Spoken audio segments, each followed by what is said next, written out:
Now to the race to find 4 young men who disappeared in Pennsylvania. Police focusing on this property that you're about to see, making an arrest during their search and now saying they suspect foul play. ABC's Eva Pilgrim is in Bucks County with new developments for us this morning. Good morning, Eva. Good morning, Robin. This area is now the center of the search. It's huge. Investigators say it's like trying to find a needle in a haystack. They are vowing to do everything possible to find these men. The FBI now joining the search outside Philadelphia for 4 men missing since last week. Officials suspecting foul play. We have information that they know each other. The family of 19-year-old Jimi Patrick reported him missing last Wednesday after he failed to show up for his job. His friends telling us he was a student at Loyola University in Maryland, home for the summer. 2 days later, authorities became alarmed when friends 21-year-old Tom Meo and 22-year-old Marg Sturgis didn't show up for work on a construction site. Sturgis's father describing his son as an excellent guitar player and a hard worker who didn't have issues with anyone. The same Friday Meo and Sturgis disappeared, 19-year-old Dean Finocchario was spotted getting into a car and hasn't been seen since. This investigation, the leads are incredibly hot. Authorities now zeroing in on this land, searching more than 80 acres on the ground and with a helicopter by air. Investigators finding 2 major clues, vehicles belonging to 2 of the missing men. One car found in this garage, part of an abandoned home that backs up to the search area. Police taking a man whose family owns that land, 20-year-old Cosmo DiNardo, into custody on an unrelated gun charge. His bond set at $1 million.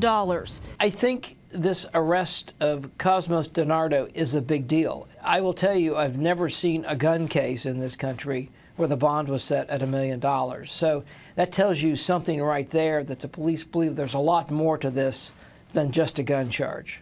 Investigators also searching DiNardo's family home before arresting him.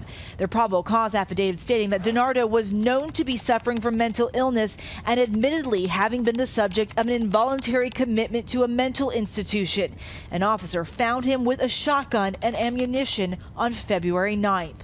It's sad because Soulberry, New Hope, it's a beautiful little town, and you know, you hear this all the time. You never thought something like this would happen here.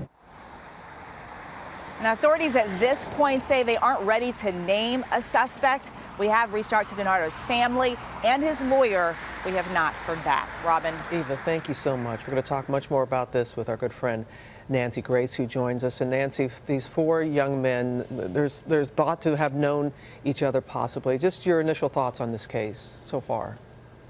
Well, good morning and thank you for having me. There is no coincidence in my mind in a criminal investigation. You have 3 of these young men tied together. 2 of them are best friends. The 3rd, an acquaintance, not as a strong connection to the 4th, but let me point out that it has recently been reported that one of them has been a Facebook friend with DiNardo. That's very, very concerning.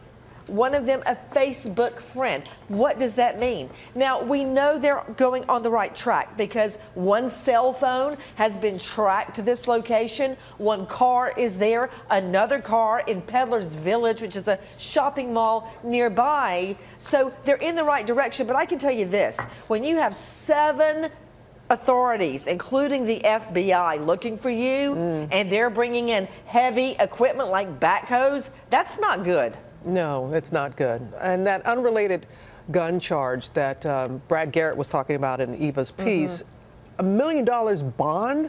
That's unheard of for when I heard that.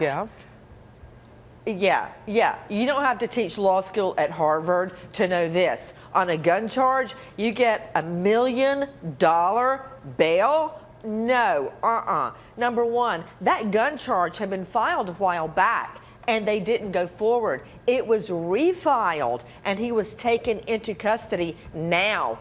Why? Again, that is no coincidence. As they said, this is like a needle in a haystack because this is a 68-acre corn farm. They could be anywhere, but there is hope. They could still be alive. And we got to cling to that hope. But where do you feel that investigators go right now, Nancy? I feel I feel that they have to follow up on the cell phones. They have to do triangulation, and not just that, texting, because if they can unravel the motive that these four were together and in connection with DiNardo, if they were, then they'll have an idea as to where they may be and why. No, as authorities say, they have hot leads, so hopefully it will come to some conclusion soon. All right. Thank you so much, Nancy.